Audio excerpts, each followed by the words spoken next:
Warahmatullahi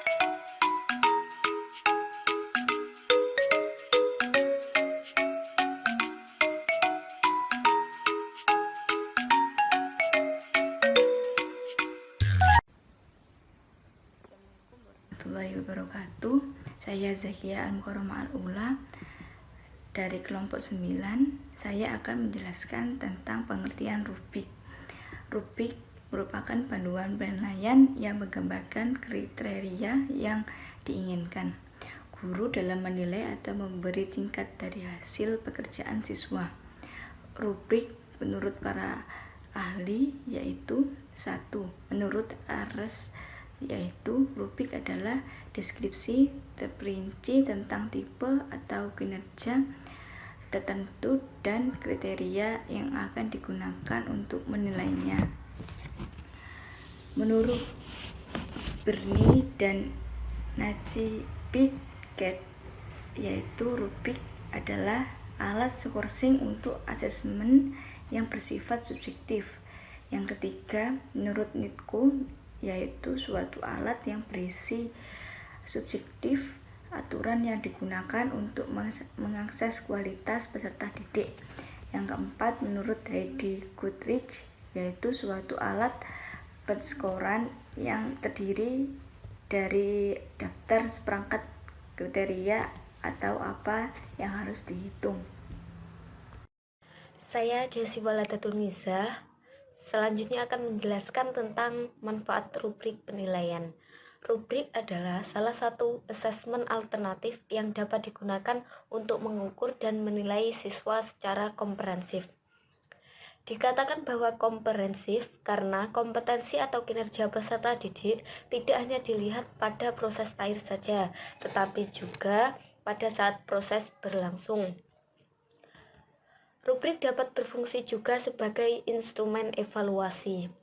Adapun beberapa manfaat penilaian rubrik adalah sebagai berikut. Yang pertama, sebagai pedoman dalam menilai kinerja peserta didik. Yang kedua, yaitu rubrik dapat dijadikan acuan dalam menjelaskan deskripsi tugas peserta didik.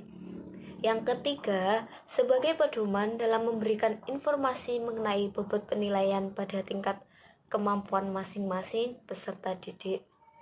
Yang keempat, rubrik dapat menjadi pedoman penilaian yang objektif dan konsisten dengan kriteria yang jelas. Selanjutnya yaitu rubrik dapat memotivasi peserta didik supaya mau belajar lebih aktif. Kemudian, rubrik dapat membantu peserta didik untuk mendapatkan feedback dengan cepat serta akurat. Selanjutnya, rubrik juga dapat membantu peserta didik dalam menilai kinerja kelompoknya.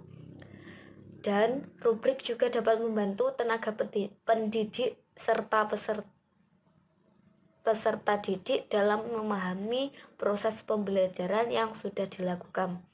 Sekian yang bisa saya jelaskan. Assalamualaikum warahmatullahi wabarakatuh.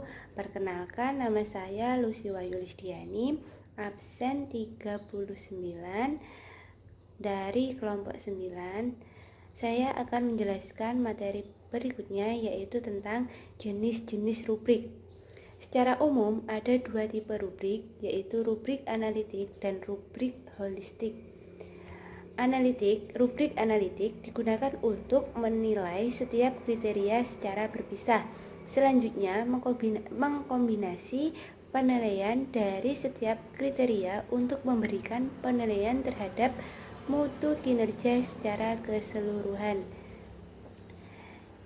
Sedangkan rubrik holistik digunakan untuk memberikan penilaian terhadap keseluruhan atau holistik terhadap mutu kinerja mahasiswa. Adapun pengertian dari analitik rubrik, yaitu rubrik yang umum digunakan untuk penilaian kinerja mahasiswa. Sedangkan holistik rubrik atau rubrik holistik digunakan bila ada kesulitan atau tidak memungkinkan adanya pembagian penilaian suatu tugas ke dalam kriteria terpisah.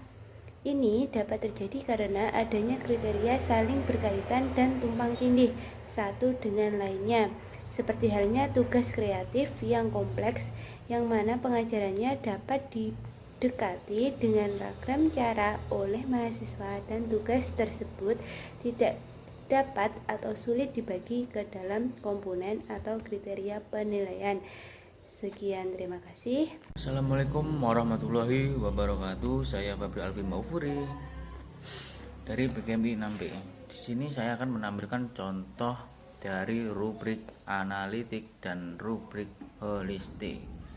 Yang pertama yaitu rubrik analitik. Yang kedua yaitu rubrik holistik.